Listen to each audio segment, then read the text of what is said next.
नमस्कार साथियों, आपके YouTube चैनल स्टेनो ज्ञान पॉइंट में आपका बहुत बहुत स्वागत है। दोस्तों, आपके लिए लेकर आए 80 शब्द प्रति मिनट की डिक्टेशन की PDF आपको दोस्तों वीडियो के दिए गए डिस्क्रिप्शन के लिंक को फॉलो करके आप प्राप्त कर सकते हैं। डिक्टेशन स्टार्ट करने से पहले आपसे छोटी सी रिक्वेस्ट है, अगर आप हमारे चैनल पर फर्स्ट बार विजिट कर रहे हैं तो हमारे चैनल को सब्सक्राइब, लाइक, शेयर ज़रूर करें और साथ ही बेल आइकन को प्रेस करें ताकि आने वाले नए वीडियो के नोटिफिकेशन आपको सबसे पहले प्राप्त हो सके। तो चलो दोस्तों, डिक्टेशन स्टार्ट करते हैं। डिक्टेशन स्टार्ट होगी जस्ट 5 सेकंड बाद। 5 दशक पहले एक गाना बहुत मशहूर हुआ था विराम। उसमें राज कपूर का जूता जापानी और टोपी रूसी थी, फिर भी हीरो का दिल हिंदुस्तानी था विराम। वक्त बदल गया और अब करोड़ों हिंदुस्तानियों के दिलों पर डिजिटल ने कब्जा कर लिया और विदेशी डिजिटल कंपनियों ने भारतीय अर्थव्यवस्था को टोपी पहनाना शुरू कर दिया विराम। टोपी पहनाने के लिए सोशल मीडिया कंपनियों ने भारत के संचार तंत्र पर और फिर ई-कॉमर्स कंपनियों ने 130 करोड़ लोगों के बाजार पर कब्जा कर लिया विराम। अब लॉकडाउन के संकट का फ़ायदा उठाकर अमेजन प्राइम और नेटफ्लिक्स जैसे OTT प्लेटफॉर्म मनोरंजन के $2 बिलियन के बाजार पर कब्जा करने की जुगत भिड़ा रहे हैं विराम।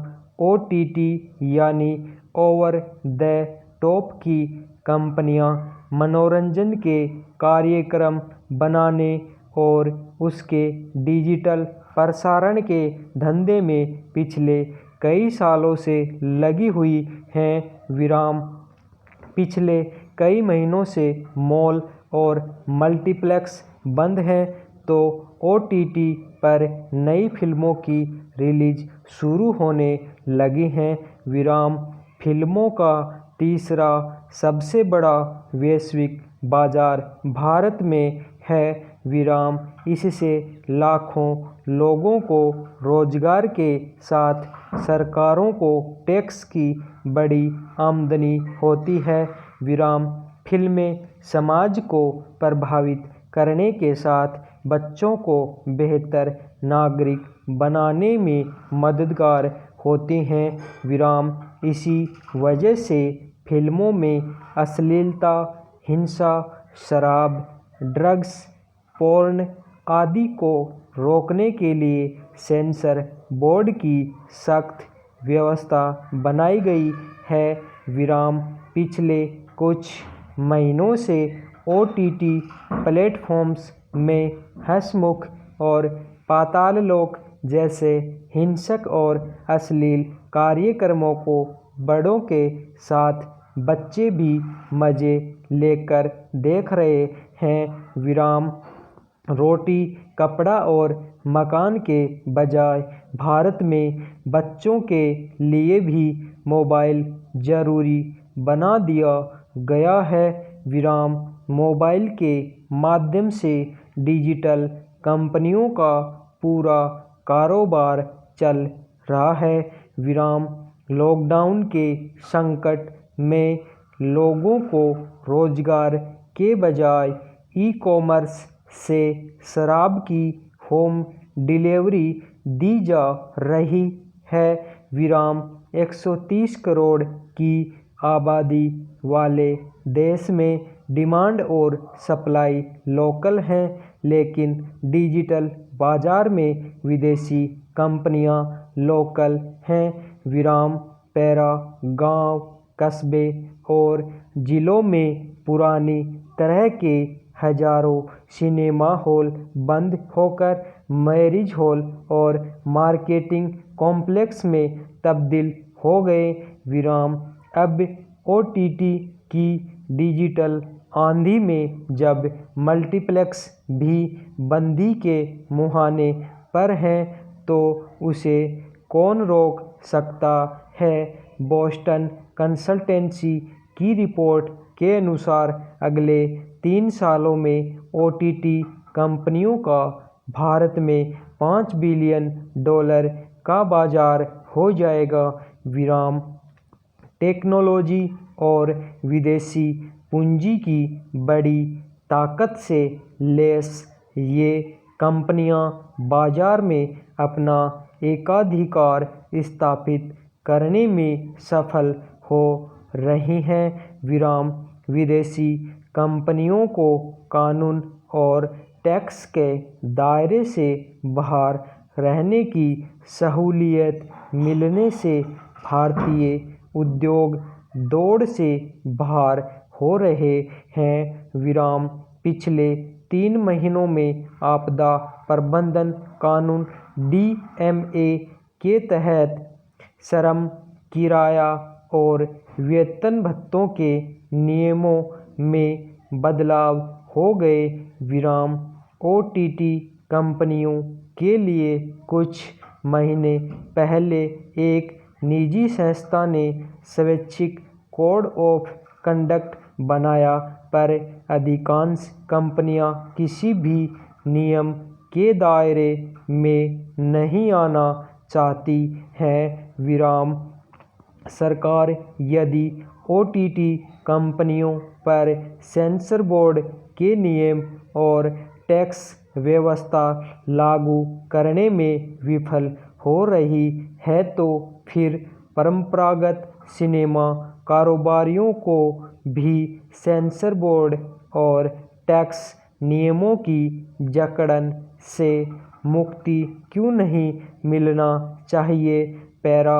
लोकतंत्र का चौथा स्तंभ मीडिया भी लॉकडाउन के कठिन दौर की वजह से अनेक संकटों का शिकार हो गया है। विराम। ऑस्ट्रेलिया के प्रतिस्पर्धा आयोग ने संकट के मूल कारण को पहले ही पहचान लिया था। विराम। अखबारों की न्यूज़ से फेसबुक और गूगल जैसी कंपनियों को बड़ी आमदनी होती है। विराम। आयोग ने सोशल मीडिया कंपनियों से कहा है कि न्यूज़ से हो रही आमदनी को ऑस्ट्रेलियाई अखबारों के साथ शेयर करना होगा। विराम। भारत में अनेक भाषाओं में प्रकाशित होने वाले 1 लाख से ज़्यादा अखबार और पत्रिकाओं से लाखों लोगों को रोजगार मिलता है। विराम। नियमों के अनुसार मीडिया के कारोबार में विदेशी कंपनियां भारत में सीधे तौर पर नहीं आ सकती। विराम। भारत में रजिस्टर्ड अखबार व टीवी मीडिया को जटिल नियमों का पालन करना होता है। विराम। दूसरी तरफ डिजिटल कंपनियां भारत से सालाना 20 लाख करोड़ से ज़्यादा का कारोबार करने के बावजूद यहाँ के कानून व टैक्स के दायरे से अभी तक बाहर हैं। विराम। इन कंपनियों को जवाबदेह बनाने की बजाय लॉकडाउन के दौर में केंद्र सरकार ने सोशल मीडिया कंपनियों को सरकारी विज्ञापन देने के लिए ड्राफ्ट गाइडलाइन बनाई है।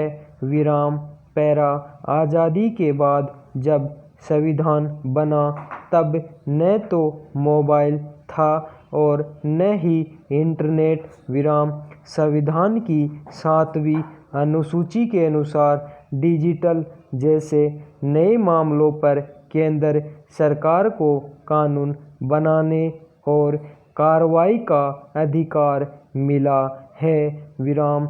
संघीय व्यवस्था में राज्यों के पास कानून और व्यवस्था का अधिकार होने के बावजूद उन्हें विदेशी डिजिटल कंपनियों के खिलाफ कार्रवाई करने की शक्ति नहीं मिली।